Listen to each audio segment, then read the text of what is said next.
mahasiswa dari Universitas Sari Mutiara Indonesia, dan tujuan saya kemari adalah ingin memberikan penyuluhan tentang kurangnya pengetahuan anak remaja dalam pencegahan penyakit menular seksual.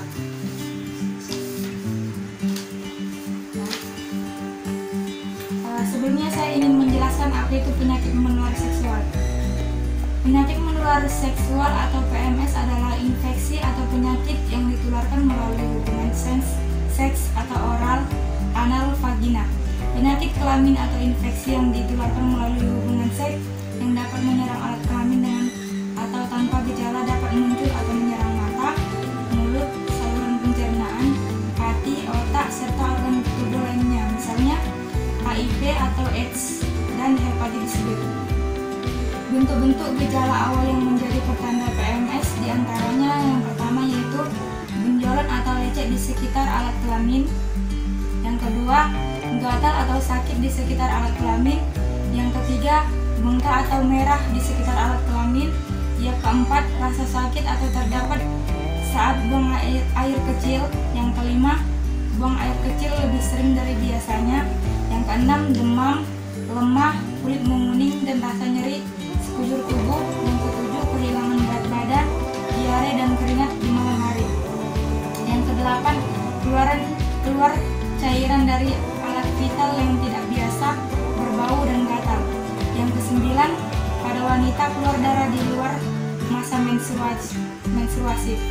Dan selanjutnya jenis-jenis penyakit menular seksual dan penyebabnya, yaitu yang pertama gonorea atau kencing nanah. Kencing nanah atau gonorea adalah salah satu penyakit menular seksual pada pria. Gonorea akan menimbulkan gejala berupa keluarnya nanah dari penis. Selain itu, penderita gonorea akan merasakan perih saat buang air kecil. Yang kedua, sifilis atau raja singa.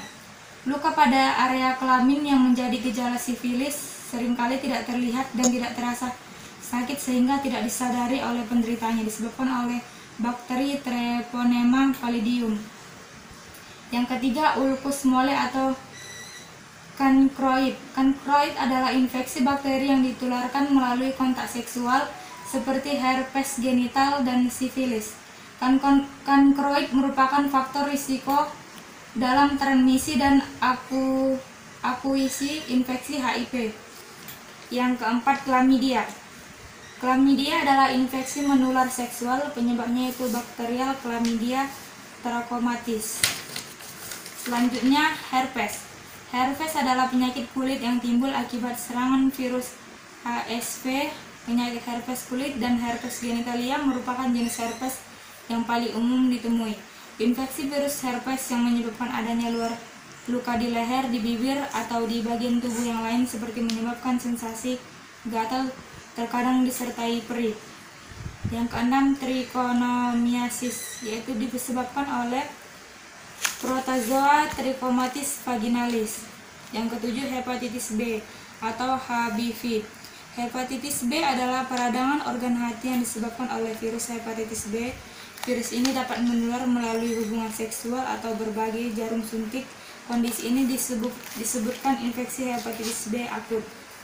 Yang kedelapan, kutil genitalis atau kondiloma acuminata merupakan kutil di dalam atau di sekeliling vagina, penis atau dubur, yaitu ditularkan melalui hubungan seksual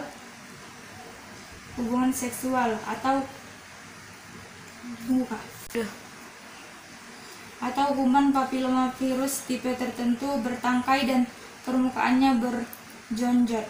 Yang kesembilan, HIV atau AIDS. HIV adalah virus yang menyerang sistem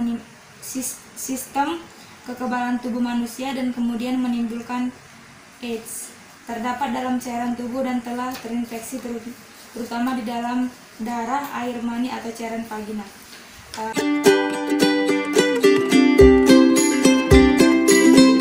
Cara mencegahnya yang pertama yaitu hindari pemakaian peralatan tajam secara bergantian atau jarum suntik, jarum tato, jarum tindih, dan pisau cukur.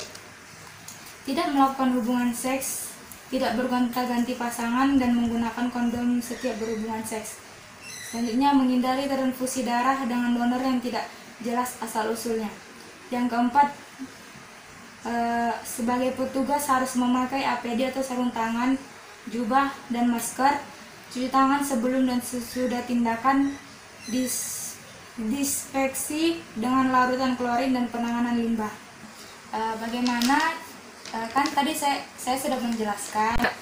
Bagaimana Dek, sampai di sini ada yang ingin ditanyakan atau ada yang kurang jelas? Ada Kak.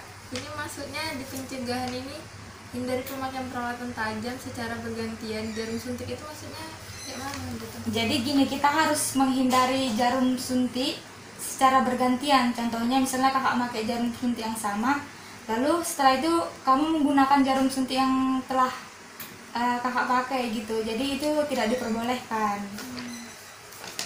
Ya. Oke. Terima kasih.